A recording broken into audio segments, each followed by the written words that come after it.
5G बहू। सुमित्रा जी का बेटा था अमित और बहू का नाम था अमृता। सुमित्रा जी की बहू की बातें सुनकर ऐसा लगता था कि जैसे वो बहुत इंटेलिजेंट है, क्योंकि उससे कभी भी कोई भी सवाल पूछो फट से जवाब दे देती थी। अरे भाई, उसके जवाब से तो गूगल भी पीछे रह जाता था। और इसलिए कम से कम सुमित्रा जी के घर में तो किसी को भी गूगल की जरूरत ही नहीं पड़ती थी। जब भी घर में कोई बात चलती, कोई कुछ भी कहता, तो अमृता फट से कह देती, ये तो मेरे साथ भी हुआ था, मुझे इसके बारे में सब मालूम है। एक दिन सुमित्रा जी अमित और अपनी बहू अमृता के साथ अमित के बुआ जी, फूफा जी यानी कि मुकेश और उर्मिला जी के यहाँ पर मिलने के लिए गए। अरे बहुत अच्छा किया अमित बेटा, इतने दिनों के बाद आए हो तुम। हाँ सुमित्रा भाभी, कभी तो आ जाया करिए अपने बच्चों को लेकर। आपकी बहू के आने से तो हमारे घर में भी रौनक आ गई है। वो क्या है ना, अमित ऑफिस के काम में बहुत बिजी रहता है, इसलिए उसे तो वक्त ही नहीं मिल पाता। अच्छा, लगता है नौकरी काफी मुश्किल है अमित की। अरे नहीं फूफा जी, ऐसी कोई बात नहीं है। आप तो जानते हैं ना प्राइवेट जॉब में कितना काम होता है। अरे कोई समझे ना समझे, मुझे तो पता है प्राइवेट नौकरी में इतना काम करना पड़ता है कि इंसान की आफत आ जाती है। लेकिन बेटा, तुमने तो कभी जॉब की ही नहीं, तुम्हें कैसे पता? अरे जॉब नहीं की तो क्या हुआ मम्मी जी, सब जानती हूँ मैं। सबसे पहले ऑफिस में जाओ, वहां पर अपनी एंट्री डालो, उसके बाद दिन भर सिस्टम पर बैठकर काम करो। चारों तरफ कैमरे लगे होते हैं, आप अपनी नजर इधर की उधर नहीं कर सकते। उसके बाद दिन भर बॉस की चिक चिक सुनो, वो अलग से। यही सब होता है, मुझे ना सब पता है। अरे बहू रानी तो काफी इंटेलिजेंट है, हर बात की खबर है इसको। थोड़ी देर बाद, अब देखिए सुमित्रा भाभी, इतने दिनों के बाद आई हैं आप, खाना खाकर ही जाना, ऐसे तो मैं आपको जाने नहीं दूंगी। वैसे बुआ जी, खाने में क्या बनाया है? वो क्या है ना बेटा, आज तुम्हारी बुआ जी की तबीयत थोड़ी ठीक नहीं थी, इसलिए हमने सोचा कि जब तुम लोग यहाँ आ जाओगे तो बाहर से खाना मंगवा लेंगे और साथ में बैठकर खाएंगे। लेकिन बस प्रॉब्लम इतनी सी है कि मुझे बाहर से खाना ऑर्डर करना नहीं आता। सोचा जब अमित आएगा तो उसी को बोल दूंगी। अरे मुझे आता है ना, मैं कर देती हूँ ऑर्डर। बताइए क्या क्या मंगाना है आपको? इटालियन, कॉन्टिनेंटल, इंडियन, पंजाबी, सब पता है मुझे। क्या बात है बहू, क्या घर में भी खाना रोज बाहर से ऑर्डर करती हो? अरे नहीं बुआ जी, ऐसी कोई बात नहीं है, बस मुझे ना सब पता है। कोई बात नहीं अमृता, मैं अपने फोन से ऑर्डर कर देता हूँ। अरे क्या बात है, आजकल ऑनलाइन डिलीवरी पर कोई ऑफर नहीं चल रहा है, वरना काफी पैसे बच जाते हैं। कैसी बात करते हैं अमित, मैं कह रही हूँ ना मुझे सब पता है। मुझे एक बहुत अच्छा ऑनलाइन डिलीवरी वाला मालूम है, जहाँ पर 50% ऑफ मिल जाएगा। और आज तो वैसे भी फ्राइडे है ना, फ्राइडे को तो उस पर 50-70% ऑफर मिलता ही मिलता है। अरे क्या बात है, इसके बारे में तो मुझे पता ही नहीं था। अरे बेटा, जिस चीज के बारे में किसी को पता नहीं होता, हमारी बहू को पता होता है। एक काम कर, तू उसी को ऑर्डर करने दे। क्या बात है अमृता बेटा, तुम तो बहुत इंटेलिजेंट हो, सब कुछ जानती हो। कुछ दिनों के बाद सुमित्रा जी की कुछ सहेलियां उनसे मिलने के लिए आती हैं। अरे सुमित्रा बहन कैसी हो, बहू कैसी है तुम्हारी? अरे पूछिए मत, बहुत इंटेलिजेंट है मेरी बहू, सब कुछ जानती है। क्या बात है, बहू के आने के बाद तो औरतें दुखी हो जाती है, लेकिन तुम तो बहुत खुश लग रही हो। वो क्या है ना, मेरी बहू है ही इतनी अच्छी। अरे तो बुलाओ ना, हमारे साथ बैठेगी, बातें करेंगी तो हमें भी अच्छा लगेगा। सुमित्रा जी अमृता को बाहर बुलाती हैं और उसके बाद सब लोग बातें करने लगते हैं। क्या बताऊं, कुछ दिनों से घुटनों में इतना दर्द हो रहा है कि चला भी नहीं जाता। अब बुढ़ापे में तो ये सब चलता ही रहता है, क्या कर सकते हैं। आंटी जी, आप योगा करिए, योगा और साथ में ना काले तिल खाया करिए, आपके घुटनों का दर्द भाग जाएगा। लेकिन तुमको ये सब कैसे पता बेटा? अरे मेरे भी घुटनों में दर्द होने लगा था, मैंने योगा किया और काले तिल के साथ गुड़ मिलाकर उनके लड्डू बनाकर खाए, एकदम ठीक हो गए हैं मेरे पैर। अमृता, ये तुम क्या कह रही हो? इतनी कम उम्र में तुम्हारे पैरों में दर्द कैसे हो सकता है? अरे मम्मी जी सच कह रही हूँ, एक बार अगर कोई ये नुस्खा अपना लेना बस मजा आ जाए। ठीक है बेटा, अगर तुम कहती हो तो मैं ये करके देखती हूँ। मुझे सब पता है आंटी जी, ये मेरे साथ हो चुका है, इसीलिए तो बता रही हूँ मैं आपको, ऐसे नहीं बताती किसी को। कुछ दिनों के बाद अमित अमृता को अपने दोस्तों के साथ घूमने के लिए ले जाता है।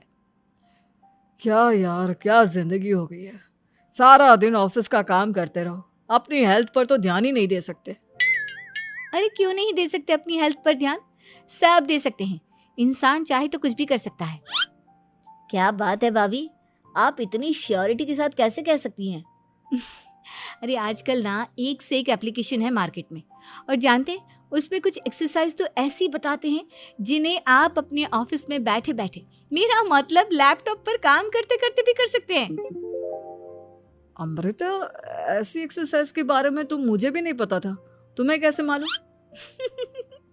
अरे मुझे सब पता है, हर चीज की खबर रखती हूँ मैं, जानते हैं ना आप। लेकिन ऐसी कौन सी एप्लीकेशन है और ऐसी कौन सी एक्सरसाइज है भाभी? एक मिनट, मैं आपको अपने मोबाइल में दिखाती हूँ। अरे वाकई में भाभी तो सही कह रही हैं। देखो यार, इसमें कितनी अच्छी एक्सरसाइज दिखाई गई है। अपनी चेयर पर बैठे बैठे एक्सरसाइज भी कर लो, काम भी और हेल्थ भी। वाह भाभी वाह, मजा आ गया। लेकिन अमृता, तुम्हें इस बारे में कैसे पता? अब मेरे साथ जो चीज हो चुकी है उसके बारे में तो मुझे पता होगा ही ना अमित। मतलब तुम कब ऑफिस में काम करने गई जो तुमने ऑफिस करते करते एक्सरसाइज की? मैं जो किचन में काम करती हूँ अमित, घर के काम, वो किसी ऑफिस के काम से काम है क्या? बस मैं भी वो सब करते करते इनमें से कुछ एक्सरसाइज ट्राई कर लेती हूँ, इसीलिए मुझे सब पता है। सही है यार, तुम तो बहुत इंटेलिजेंट हो। कुछ दिनों के बाद ये क्या है, एक दोस्त ने मेरे साथ एक मजाक किया है लेकिन समझ में ही नहीं आ रहा। अरे बेटा, तो अमृता से पूछ लेना, उसके पास कोई ना कोई जवाब जरूर होगा। ठीक कहती है मम्मी जी, मैं सब जानती हूँ। लेकिन अमृता, ये थोड़ा मुश्किल है, सोच लो। मेरे लिए कुछ भी मुश्किल नहीं, दुनिया की कोई भी पहेली हो मैं चुटकी में सॉल्व कर लेती हूँ।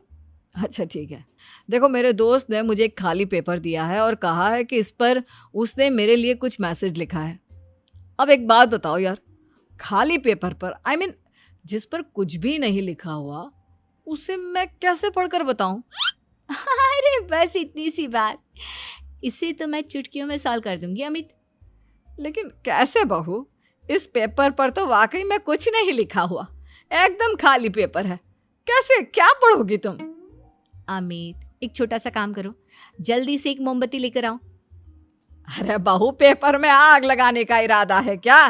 नहीं मम्मी जी, इस पेपर पर अमित के दोस्त का लिखा हुआ मैसेज पढ़ने का इरादा है। अमित कैंडल लेकर आता है। अब ना बस इस पेपर को धीरे धीरे कैंडल के ऊपर घुमाते रहो, देखना 2 ही मिनट में मैसेज आपकी आंखों के सामने होगा। अच्छा ठीक है, मैं ऐसा करके देखता हूँ। 2 मिनट के बाद अरे वाकई में इस पर तो अक्षर बनने लगे, लेकिन ये हुआ कैसे? और अमृता, तुम्हें कैसे पता? बहुत सिंपल है मम्मी जी, अमित के दोस्त ने नींबू के रस से मैसेज लिखकर उसे सुखा दिया। आप अगर मैसेज पढ़ना हो ना तो पेपर को आग के सामने ले जाओ और लेटर्स अपने आप उभर कर आ जाते हैं। वाह बहू, लेकिन तुम ये सब कैसे जानती हो? अरे मम्मी जी, जब मैं छोटी थी ना तो अपनी सहेलियों के साथ ऐसे ही गेम खेला करती थी। ये तो मेरे साथ कितनी बार हो चुका है, मुझे सब पता है। थैंक यू यार अमृता, तुम्हारी वजह से हमें कुछ भी सोचने की जरूरत ही नहीं पड़ती, तुम सब कुछ बता देती हो। कुछ दिनों के बाद सुमित्रा जी को अमृता के प्रेग्नेंट होने की खुशखबरी मिलती है और सुमित्रा जी अमृता को डॉक्टर के यहाँ लेकर जाती है।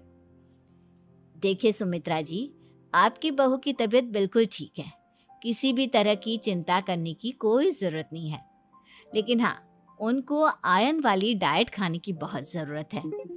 ठीक है डॉक्टर साहब, आप बता दीजिए मैं अपनी बहू को क्या क्या खिलाऊं ताकि उसकी तबीयत ठीक रहे और आने वाले बच्चे की भी।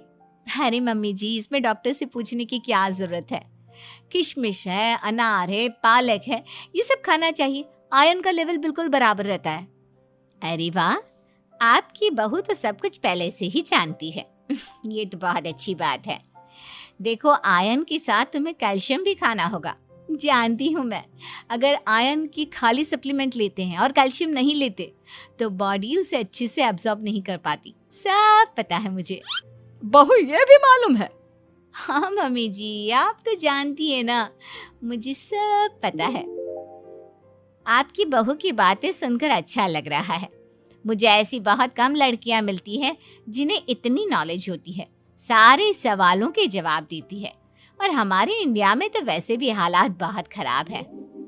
बिल्कुल ठीक कह रहे हैं आप डॉक्टर साहब, लेकिन मैं उन लड़कियों की तरह नहीं हूँ। बहुत ख्याल रखती हूँ मैं हर चीज़ का। और जानती हैं आप, हमारे घर में तो किसी को किसी चीज़ के बारे में गूगल करने की ज़रूरत ही नहीं पड़ती। बिल्कुल ठीक कह रही है अमृता। अरे कुछ भी पूछ लो, इसे सब पता होता है। अरे वाह, तुम तो बड़ी कमाल की लड़की हो। चलो, ये तो बहुत अच्छी बात है, लेकिन फिर भी डॉक्टर की सलाह पर पूरा ध्यान देना चाहिए। वैसे क्या चाहिए तुम्हें, बेटा या बेटी? अरे डॉक्टर साहब, कुछ भी हो जाए, बस बच्चा अच्छे से हो जाना चाहिए। मुझे तो दोनों में से किसी से कोई भी परेशानी नहीं। और सुमित्रा जी, आप?